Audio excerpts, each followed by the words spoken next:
Bonjour et bienvenue à tous. Mon nom est Sarah. Je serai votre animatrice dans le cadre de cette présentation qui porte sur le programme de maîtrise professionnelle en audiologie. Avant de débuter la présentation, je voudrais faire mention de quelques petites précisions. Donc, tout d'abord, cette séance est enregistrée. Donc, votre micro sera fermé pour toute la durée de la conférence. La conférence est une durée de 45 minutes. Donc, il y aura un 20 minutes de présentation et un 20 minutes alloué à la période de questions et réponses. Vous pouvez utiliser la section Q&A qui se trouve au bas de la fenêtre pour poser vos questions et on y répondra de manière orale. Cette conférence sera accessible après sa diffusion sur le site des portes ouvertes du service de l'admission et du recrutement. Je vais maintenant céder la parole à notre conférencier d'aujourd'hui, M. Benoît Jutras, qui vous partagera tout ce qu'il y a à savoir quant au programme de maîtrise professionnelle en audiologie. Bonne conférence! Merci de l'invitation et merci aux personnes qui sont présentes et de l'intérêt pour le programme de maîtrise professionnelle en audiologie. Ce qu'on va voir ensemble aujourd'hui, c'est je vais vous présenter un peu qu'est-ce que l'audiologie et que fait les audiologistes. Et après ça, on va parler de la structure du programme, l'approche pédagogique, les thèmes par trimestre qui sont traités, la constitution des cours et finalement terminer avec les conditions d'admissibilité. Donc, qu'est-ce que l'audiologie? L'audiologie, c'est une discipline dans le domaine de la santé qui est axée sur l'audition, l'équilibre et leurs troubles. Et les audiologistes, ce sont des professionnels dans le domaine de la santé qui, et là, vous voyez une grande liste que qu'est-ce que peuvent faire les audiologistes. Donc, l'audiologiste voit à la prévention et au dépistage de problèmes auditifs, évalue l'audition des personnes de tous âges et précise la nature du trouble, procède à l'extraction du cérumen, évalue le système vestibulaire des personnes ayant des troubles d'équilibre, aide les personnes ayant des troubles auditifs et son entourage à diminuer les inconvénients liés aux problèmes auditifs par divers moyens, notamment la recommandation d'aide auditive ou de suppléance à l'audition, l'adaptation de l'environnement, l'aménagement acoustique, la mise en place des stratégies de communication, identifier avec les personnes ayant des troubles d'équilibre des moyens pour diminuer les inconvénients liés à leurs problèmes vestibulaires. Vous voyez que c'est quand même assez varié ce que peuvent faire les audiologistes. Donc, on parle à la fois de la prévention, le dépistage des problèmes d'audition, l'évaluation des problèmes d'audition, mais aussi les problèmes d'équilibre. Et par la suite, qu'est-ce qu'on fait avec ces personnes-là lorsqu'ils ont des problèmes et que médicalement, il n'y a rien qui peut être fait? Mais à ce moment-là, on accompagne les personnes pour diminuer les situations où ils vivent des difficultés dans la vie de tous les jours. Donc, grosso modo, c'est un peu ça. Où pratiquent les audiologistes? Mais les audiologistes, avant de vous nommer où pratiquent les audiologistes, mais les audiologistes qui pratiquent au Québec doivent détenir un permis, un permis de pratique. Et ce permis de pratique est décerné par l'Ordre des orthophonistes et des audiologistes du Québec. Et partout au Canada, au Québec et dans les autres provinces, l'audiologiste doit détenir une maîtrise en audiologie pour pratiquer l'audiologie. Donc, on ne peut pas, juste avec un bac, pratiquer l'audiologie, il faut avoir une maîtrise.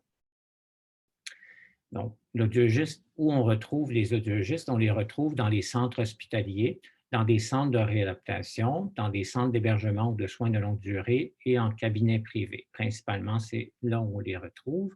Et selon le milieu où se trouvent les audiologistes, les tâches peuvent différer. Comme dans les centres hospitaliers, les audiologistes seront plus en mesure d'évaluer les problèmes d'audition ou d'équilibre des personnes qui consultent, tandis que dans les centres de réadaptation, c'est plus l'aspect qu'est-ce qu'on fait avec ces personnes-là. Donc, accompagner les personnes pour réduire les situations où ils vivent des difficultés dans la vie de tous les jours. Dans les centres d'hébergement et de soins de longue durée, on peut s'imaginer que c'est auprès des personnes âgées et on sait qu'on a une population qui est vieillissante et donc des audiologistes dans ces centres-là sont les bienvenus et en cabinet privé également. Donc, je vous ai parlé d'audiologie et des audiologistes. Maintenant, on va parler du programme de formation à la maîtrise professionnelle en audiologie. La structure du programme, de la façon que c'est fait, c'est un programme qui est à temps plein pendant 6 trimestres de façon continue. Et avant de commencer dans le programme, il y a une semaine d'orientation qui a lieu à la fin août, avant de débuter dans le programme, pour vraiment accompagner les étudiants pour leur présenter de façon un peu plus détaillée le programme et faire des activités avec les étudiants pour qu'ils sachent dans quoi ils s'embarquent lorsqu'ils entrent dans le programme en audiologie. Il y a 6 trimestres, comme je vous disais, donc il y a l'automne, l'hiver et l'été de la première année, automne, hiver, été de la deuxième année, donc c'est vraiment en continu. Et il y a le nombre de crédits peut varier d'un trimestre à l'autre et ça peut varier entre 19 et 7 crédits par trimestre. On ne rentrera pas dans le détail sur les différences qui existent entre les trimestres, mais on voit que les trimestres d'été habituellement sont moins chargés et durent moins longtemps que les trimestres d'automne et d'hiver. Et pour un total, lorsqu'on regarde le total des crédits pour ces 6 trimestres-là à temps plein, c'est 80 crédits. Donc, ce qui veut dire que c'est quand même un programme chargé où il y a des cours qui demandent pas mal de travail. Donc, des étudiants qui entrent dans le programme, il faut qu'ils s'imaginent que, étant donné que c'est un programme qui mène à une profession, donc c'est quand même assez chargé comme programme. L'approche pédagogique pour arriver à ce que les étudiants puissent devenir des audiologistes compétents, on passe par une pédagogie qu'on appelle une approche par compétence, ce qui est différent peut-être de ce que vous connaissez actuellement, qui est une approche plus par objectif dans des programmes. Une approche par compétence, ce que ça vise, c'est une méthode qui incite les étudiants à devenir de plus en plus autonomes à travers leurs apprentissages. Et ça vise aussi, étant donné que c'est une profession, on veut former des professionnels. Donc, au fur et à mesure qu'ils avancent dans le programme, on aide les étudiants à développer leur jugement clinique et aussi d'agir de façon appropriée dans des situations cliniques. Donc, c'est un peu ça l'approche par compétence et les méthodes qu'on utilise pour y arriver. Il y a de l'enseignement théorique, mais rapidement, il y a des laboratoires qui sont mis en œuvre pour aider les étudiants à connaître les procédures et pratiquer les procédures d'évaluation et de réadaptation. Et aussi, il y a des laboratoires d'attitude clinique. Et donc là, on peut penser à des laboratoires ou à des ateliers de communication professionnelle. Comment on peut communiquer comme professionnel lorsqu'on est avec des personnes qui consultent ou avec nos collègues. Il y a aussi des stages cliniques qui permettent d'atteindre les objectifs, des méthodes de cas ou des études de cas qui sont utilisées. Il y a aussi des activités de pratique réflexive et d'auto-apprentissage. Donc, l'étudiant doit apprendre à se regarder aller et aussi à réfléchir sur qu'est-ce qu'il a bien fait et qu'est-ce qu'il pourrait faire pour améliorer la situation lorsqu'il sera mis dans une situation similaire la prochaine fois. Et il y a aussi une méthode qu'on appelle l'apprentissage par problème, où c'est des situations, des vignettes cliniques qui sont présentées aux étudiants. Et les étudiants doivent aller chercher dans la littérature de l'information qui leur permettent de régler ou de trouver des solutions au problème qui est présenté. Donc, on appelle ça une approche par compétence. Lorsqu'on parle de compétences, donc une approche par compétence, ça le dit par elle-même, donc on développe des compétences pour que l'étudiant arrive à être un audiologiste compétent. Et là, vous avez 7 compétences à l'écran actuellement. Et vous voyez au centre ce qu'on appelle l'expertise. Donc, comme audiologiste, les étudiants vont développer une expertise pour devenir des audiologistes. Mais pour devenir des audiologistes ou pour n'importe quel professionnel de la santé, que ce soit en ergo, en physio, en médecine, en sciences infirmières, on développe une expertise dans un domaine, mais pour y arriver, il y a quand même des compétences qu'on doit développer qui gravitent autour de cette expertise-là. Et là, c'est ce qu'on appelle des compétences transversales et ce sont les compétences qu'on voit en bleu. Et donc, il y a 6 compétences qui sont autour de l'expertise et on a à penser à la communication, comment tantôt j'en ai parlé, la communication professionnelle, comment on écoute les personnes, comment on transmet l'information, comment on transmet l'information, mais aux personnes, mais aussi à des collègues. Il y a la collaboration, donc on est appelé à collaborer dans un système de la santé où il y a d'autres professionnels. Donc, comment on arrive à collaborer avec ces personnes-là. Il y a aussi l'érudition. L'érudition fait appel, entre autres, aux connaissances, au sac à dos. C'est comme si vous aviez un sac à dos et vous mettez les connaissances dans votre sac à dos. Et lorsque vous êtes dans une situation qui vous demande d'aller chercher ces connaissances-là, vous pigez dans votre sac à dos pour aller les chercher. Donc, c'est l'érudition, entre autres, c'est ce qu'on appelle l'érudition. Il y a aussi la gestion qui gravite autour. Donc, la gestion, c'est pas de devenir des gestionnaires, mais c'est plus entre autres, encore là, de se regarder aller quand on est dans une situation professionnelle ou une situation clinique avec une personne. Il y a du temps direct qu'on passe avec cette personne-là, mais aussi il y a du temps indirect qu'on passe à l'extérieur des interventions qu'on fait. Et donc, c'est d'en arriver à avoir un équilibre entre ce temps d'intervention-là, direct ou indirect. Donc, ça, c'est un exemple de la gestion. Il y a bien sûr le professionnalisme. On parle d'une profession, donc il faut savoir agir lorsqu'on est dans des situations professionnelles et on a à penser à, lorsqu'on est professionnel, on a à se soumettre à des codes de déontologie, à des lignes directrices. Donc, il y a quand même être professionnel, c'est aller selon ce que les lignes directrices nous disent et selon le code de déontologie, mais aussi c'est le savoir-être, comment on faut être respectueux, il faut être à l'écoute des personnes. Donc ça, c'est entre autres, c'est des caractéristiques d'un professionnel.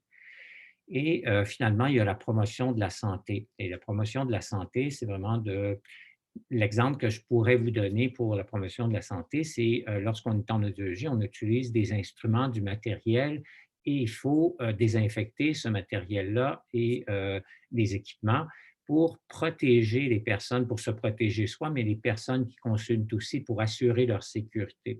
Et actuellement, dans le contexte où on se trouve, c'est encore plus important, mais ça fait partie de la promotion de la santé, d'être capable d'assurer la sécurité des personnes qui consultent en audiologie. Donc, ce sont des exemples des compétences transversales qui gravitent autour de l'expertise de l'audiologiste. Maintenant, on passe au thème par trimestre. Et donc, la façon que le programme est développé, vous voyez la première année, la deuxième année, les 3 trimestres par année, et on a développé des thèmes pour chacun des trimestres. Donc, le premier trimestre tourne autour du thème de l'évaluation d'adultes qui consultent parce qu'ils ont des problèmes d'audition. Et par la suite, à l'hiver, c'est la réadaptation de ces personnes-là. Parce que les personnes consultent, on évalue, on voit que cette personne-là a des problèmes. Parfois, le médecin peut faire quelque chose, mais parfois, le médecin ne peut rien faire pour traiter ces problèmes-là. Et donc, on arrive à l'hiver avec la réadaptation adulte qui montre qu'est-ce qu'on peut faire avec ces personnes-là. Donc, lorsqu'on arrive à l'été, là, on passe à l'évaluation enfant d'âge préscolaire. Donc, on connaît l'évaluation d'adulte et ce qu'on a déjà appris à l'évaluation adulte, on garde ça dans notre sac à dos parce que lorsqu'on arrive avec l'évaluation enfant, qu'est-ce qu'il faut adapter de ce qu'on connaît de l'évaluation adulte pour évaluer un enfant? Donc, ça, c'est pour la première année. La deuxième année enchaîne avec l'évaluation, encore là, d'enfants, mais d'âge scolaire. Et par la suite, on enchaîne avec la réadaptation d'enfants, mais d'âge préscolaire et scolaire. Donc, encore là, qu'est-ce qu'on fait avec des enfants qui ont une surdité et ou un trouble de traitement auditif? Qu'est-ce qu'on fait avec eux? Comment on peut les aider à réduire des situations où ils vivent des difficultés? Et finalement, à l'automne, il y a aussi l'évaluation, la réadaptation adulte. Et là, on parle du système vestibulaire, donc vraiment des personnes qui auraient des troubles d'équilibre. On fait l'évaluation et la réadaptation des adultes. À l'hiver, jusqu'à maintenant, la première année puis le trimestre de la deuxième année, on était vraiment axé plus sur les personnes et l'entourage de ces personnes-là. À l'hiver, on élargit un peu plus et on va vers une approche plus populationnelle. Donc, faire de l'évaluation et de l'intervention auprès de populations. Je vous donne un exemple, entre autres, des travailleurs qui travaillent dans des usines où il y a beaucoup de bruit. Donc, il faut penser à la prévention, premièrement, de ces personnes-là, mais aussi à l'évaluation, puis à intervenir auprès de ces personnes-là, mais de façon plus populationnelle. Qu'est-ce qu'on peut faire pour essayer de réduire le bruit pour que ce soit moins endommageable pour l'audition de ces personnes-là? Il y a aussi l'évaluation et la réadaptation d'aînés. Et là, je ne parle pas d'aînés qui ont un développement typique, je dirais, mais c'est plus ceux qui ont des troubles neurologiques et cognitifs. Comment on peut adapter notre évaluation et notre intervention auprès de personnes qui auraient qui ont fait un AVC et qui ont une aphasie ou des problèmes cognitifs d'ordre des personnes qui ont l'Alzheimer ou d'autres problèmes cognitifs. Comment on adapte notre évaluation et la réadaptation qu'on a appris avant dans les autres cours, comment on l'adapte. Donc ça, on voit ça à l'hiver et il y a l'externat à l'été. Et donc ça, c'est un stage de 50 jours qui se fait à l'extérieur de l'université et on a une clinique universitaire où il y a certains étudiants qui vont faire aussi leur externat, mais à la clinique universitaire. Lorsque vous regardez ces thématiques-là, ça couvre vraiment le domaine professionnel, mais ce que je vous dirais, c'est qu'il y a quand même un volet recherche qu'on ne voit pas à travers ces thématiques-là. Et dans le volet recherche, il y a une option, il y a une option, soit que les étudiants choisissent un cours de méthode de recherche de 4 crédits qui commence à l'hiver de la première année, qui dure l'été et qui va jusqu'à l'automne de la deuxième année. Donc, c'est un cours, c'est 3 cours qui vaut au total 4 crédits. Ou l'étudiant pourrait choisir un stage de recherche qui commence à l'hiver de la première année et qui se termine à l'hiver de la deuxième année. Et ce stage-là équivaut à peu près à 45 heures d'investissement dans le stage de recherche par trimestre de l'hiver de la première année à l'hiver de la deuxième année. Donc, c'est l'option qui existe en recherche pour les étudiants qui veulent savoir si la recherche pourrait les intéresser. Ils pourraient prendre le stage de recherche à ce moment-là. Ici, je vous donne un exemple de cours. Les cours qu'on a, c'est des cours par module. Ce qui veut dire que, contrairement à ce que vous avez actuellement, probablement, vous avez 5 cours dans un trimestre et ces cours-là sont enseignés une fois par semaine, puis c'est des cours qui sont en parallèle. Il y a 5 cours par semaine où vous êtes en présence ou en Zoom 3 heures par semaine et vous avez des activités à faire à l'extérieur des 3 heures de cours. Dans le cas présent, c'est pas comme ça que ça fonctionne. C'est des cours par module, ça veut dire que les étudiants ont seulement un cours à la fois qui peut durer 1 semaine jusqu'à 6 semaines et il n'y a pas d'autres cours. C'est seulement ce cours-là et par la suite, l'étudiant, lorsqu'il termine ce cours-là, passe tout de suite à un autre cours et là, ce cours-là peut durer 2 semaines. J'ai donné l'exemple de l'automne de la première année où le premier cours qui s'appelle AUD 6111, qui est évaluation audiologique 1, et ce cours-là dure 1 semaine et il vaut 1 crédit. Et donc, dans ce cours-là, ce qu'on voit, c'est l'évaluation de besoins des personnes qui consultent. Comment on va chercher leurs besoins. Et donc, ça dure 1 semaine. Et l'étudiant termine ce cours-là et il passe au deuxième cours, qui est le AUD 6112, qui est évaluation audiologique 2. Et ce cours-là dure 2 semaines et c'est un cours de 2 crédits. Et dans ce cours-là, c'est vraiment les rudiments, les fondements de l'évaluation de base en audiologie qui sont apprises et pratiquées chez des personnes qui n'ont pas vraiment de problème d'audition. Tandis que le AUD 6113, c'est un cours encore là d'évaluation audiologique 3 et qui dure 6 semaines. Et dans ce cours-là, on pousse plus loin l'évaluation audiologique et aussi on voit les pathologies qui sont associées au système auditif et qui peuvent entraîner des pertes auditives chez les personnes, chez les adultes. Et donc, ça, c'est vu dans le 6113. Et tout de suite, après la fin de ce cours-là, on enchaîne avec le 6114 qui dure 4 semaines et c'est un cours de 4 crédits. Et dans ce cours-là, c'est plus l'évaluation du système du nerf auditif et une partie du tronc cérébral. Donc, c'est plus une évaluation neurologique avec de l'équipement qu'on utilise pour évaluer ce genre de problème-là. Et finalement, on arrive avec le dernier cours qui est 61-31, qui est un cours d'activité d'intégration. Et dans ce cours-là, il y a un stage de 8 jours où les étudiants font un stage soit à la clinique universitaire ou à l'extérieur de l'université pendant 8 jours, un stage en évaluation adulte. Donc, c'est un peu comme ça que ça fonctionne. Et là, je vous montre un exemple à quoi peut ressembler l'horaire d'un étudiant qui est dans le programme à l'automne de la première année. Donc, ici, vous avez les journées et en haut, vous avez les semaines qui s'échelonnent ici. Et vous voyez que le 61, cette année, le 61-11 commençait le 31, le 1er septembre et durait 4 jours. Et par la suite, le 61-12 commençait la semaine suivante, puis ainsi de suite, 61-13, 61-14 et 61-31. Et donc, vous voyez que les cours se suivent. Et là, vous regardez ça, vous dites, mais on est toujours en cours. Ce n'est pas toujours le cas parce que là, ce que ça vous montre, c'est les périodes qui sont dédiées à ces cours-là. Mais à l'intérieur des cours, il y a l'enseignement théorique, comme je vous disais. On va passer au suivant. Il y a de l'enseignement théorique, il y a de la pratique qui se fait et donc il y a des laboratoires. Ce qui veut dire que parfois, il y a certains étudiants qui vont être en laboratoire, puis d'autres étudiants vont faire d'autres activités, soit des activités qu'on appelle de simulation ou préclinique.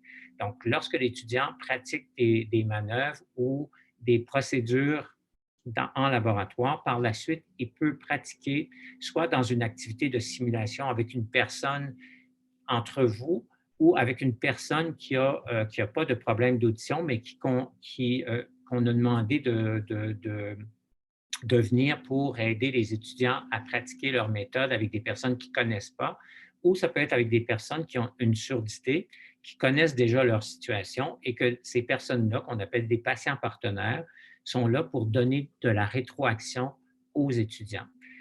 Et par la suite, il y a des activités, lorsque l'étudiant a fait les activités de simulation et préclinique, il passe maintenant aux activités à la clinique universitaire où il voit des vraies personnes, où il évalue les personnes pour leurs problèmes d'audition. Et finalement, il y a des activités qui sont à l'extérieur de l'université, dans les milieux externes. Et donc, ce que je vous montre là, c'est le déploiement des activités qui se passent à l'intérieur d'un cours, de la majorité des cours. Donc, ça veut dire que même à l'intérieur des cours, il y a des stages ou des activités cliniques qui se font et par la suite, il y a aussi des activités, des stages qui se font à part les activités dans le cours.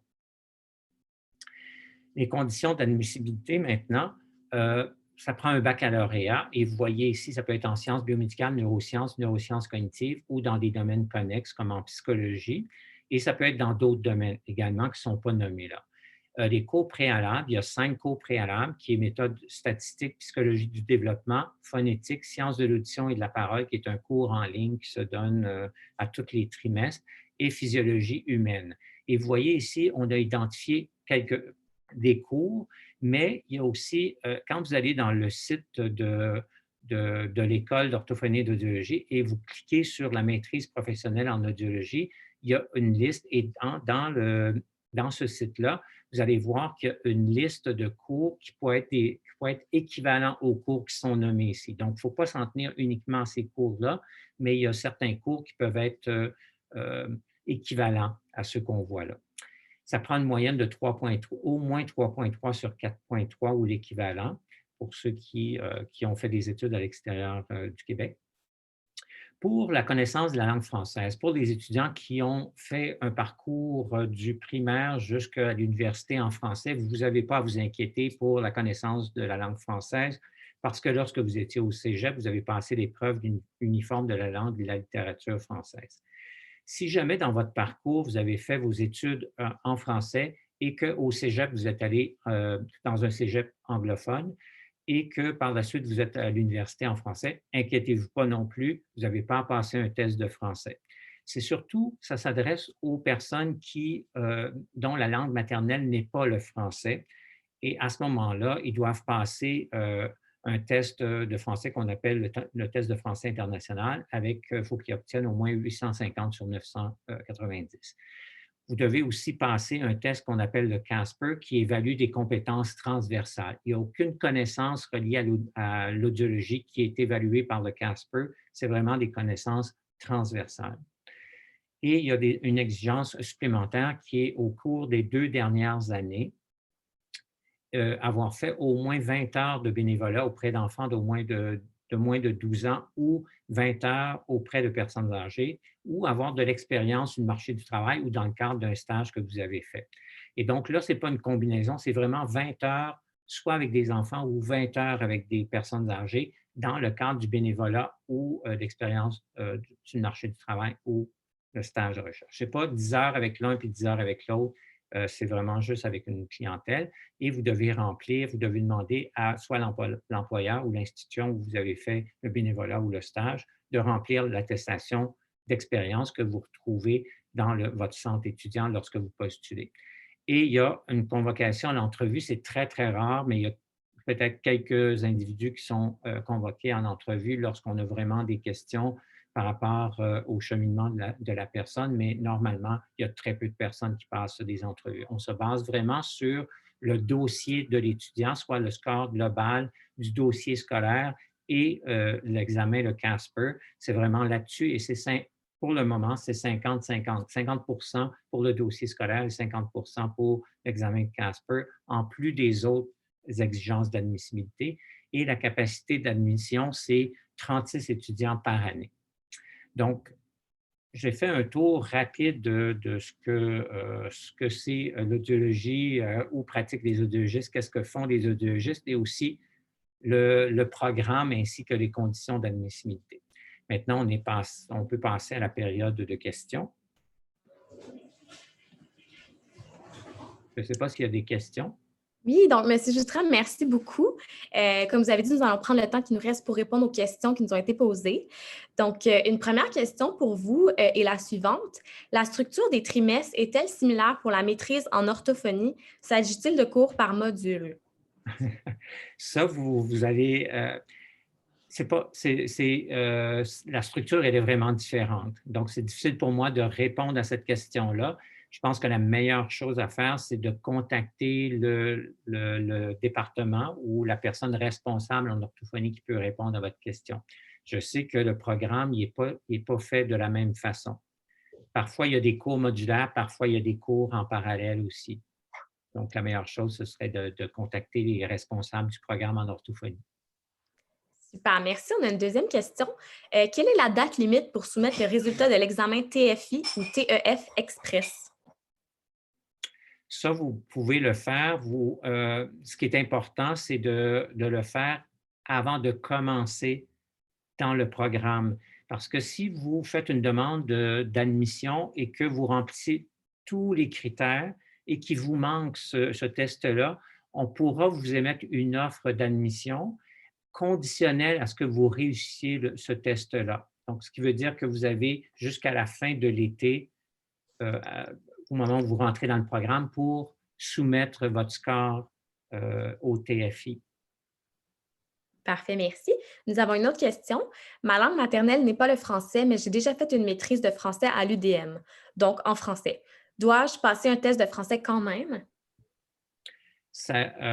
Votre langue maternelle, est-ce que ça dépend de la maîtrise du français que vous avez? Donc, avoir une maîtrise en français, mais peut-être qu'il faudrait voir. À ce moment-là, peut-être me contacter directement pour qu'on puisse regarder votre parcours. Parfait. Une autre question pour vous est la suivante. Le taux de placement et les perspectives d'emploi sont-elles bonnes? Ce que je dirais que oui, mais les étudiants ou les candidats qui s'imaginent qu'à la fin, ils auront un poste permanent temps plein à Montréal, c'est pas certain. Mais ce que je peux dire, c'est que les étudiants qui ont terminé cette année, il y avait 26 étudiants qui ont terminé cette année et ces étudiants-là se sont trouvés un emploi. Tous les étudiants se sont trouvés un emploi. parfois, c'est un emploi qui est divisé en deux milieux. Donc, ils peuvent travailler un certain nombre d'heures en cabinet privé, un certain nombre d'heures dans le secteur public. Et donc, il peut y avoir une combinaison de deux différents milieux. Parfois, c'est dans le même milieu. Mais ce que je peux dire, c'est que tous les étudiants qui ont terminé cette année avaient des emplois. Peut-être pas permanents temps plein à Montréal, au coin de votre rue, mais à travers le Québec et même à l'extérieur du Québec, ils ont eu des offres d'emploi. Excellent, merci. On a une autre question. Bonjour, les cours de recherche sont-ils obligatoires? Les cours de recherche, oui. C'est soit un cours de recherche, comme je disais, de 4 crédits ou un stage de recherche de 4 crédits. C'est soit l'un, soit l'autre. Mais c'est obligatoire de prendre soit l'un ou soit l'autre. Parfait, merci. Une autre question. Bonjour, en général, les journées débutent et terminent vers quelle heure? Ça varie. Comme là, présentement, en ligne, je dirais que les cours commencent à 9 heures.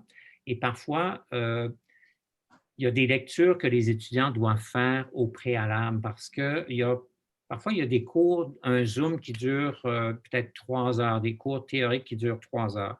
On essaie qu'il y en ait le moins possible pour que les étudiants puissent, soit qu'on fait de préenregistrement, des modules préenregistrés, les étudiants se préparent et lorsqu'ils arrivent en cours, on fait plus des ateliers.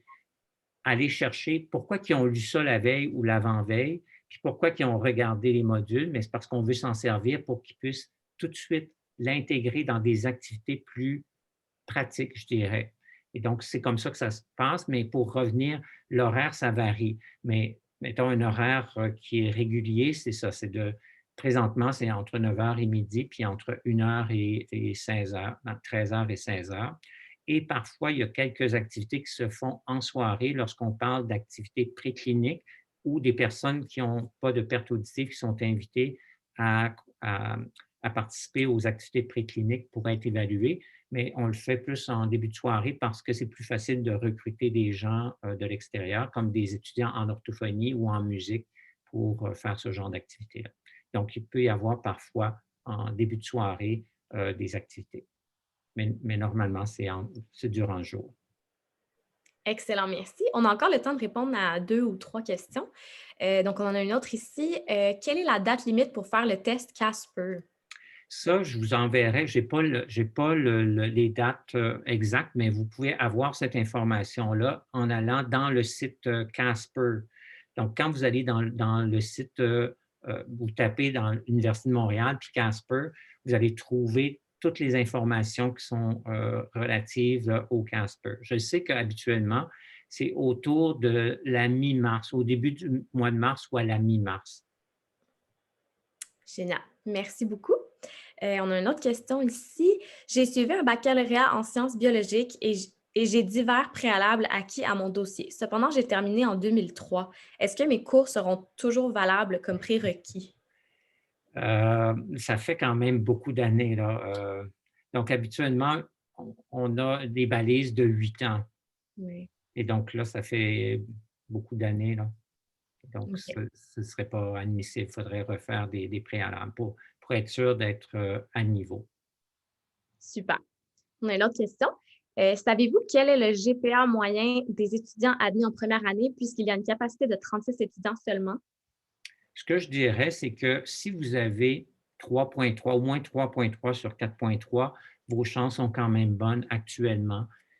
On regarde aussi le Casper, puis comme je dis, c'est 50-50, puis le Casper joue un rôle aussi.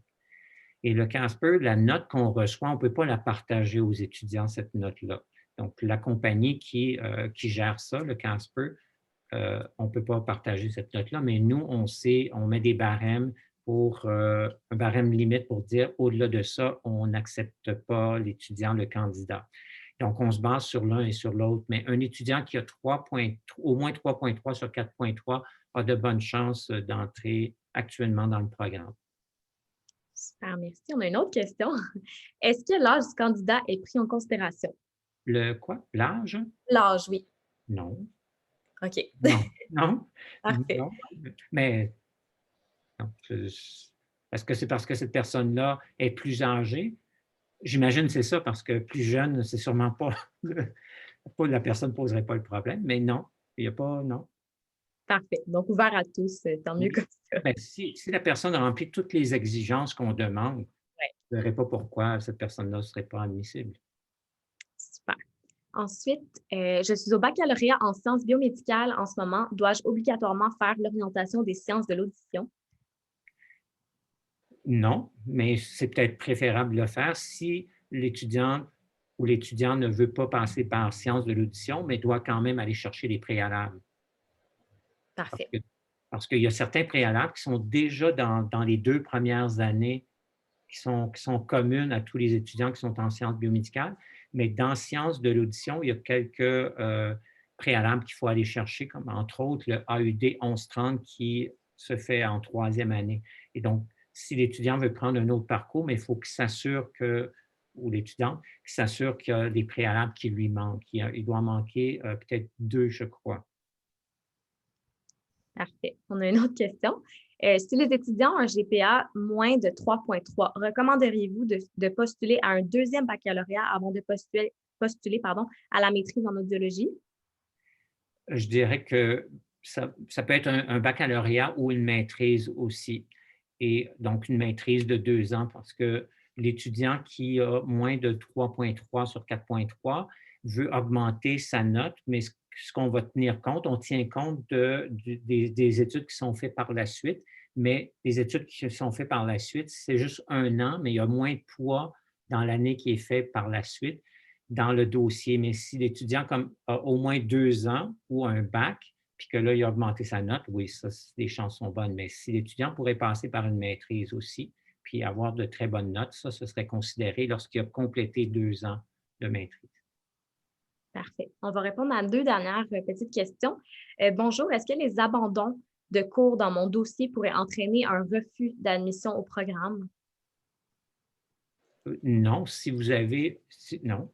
Si vous avez complété votre bac et que vous avez les notes nécessaires, non, nous, on ne regarde pas, non, on ne regarde pas ça. Parfait. Et la dernière question, savez-vous la date à laquelle on apprend si on est accepté ou non? Oui, mais habituellement, c'est fin avril au mois de mai. C'est là où vous recevez une offre. Les étudiants, les candidats reçoivent une offre de notre part. Excellent. Ben, alors, voilà, ce qui conclut déjà cette conférence. Merci énormément, Monsieur Gitra, pour cette belle présentation.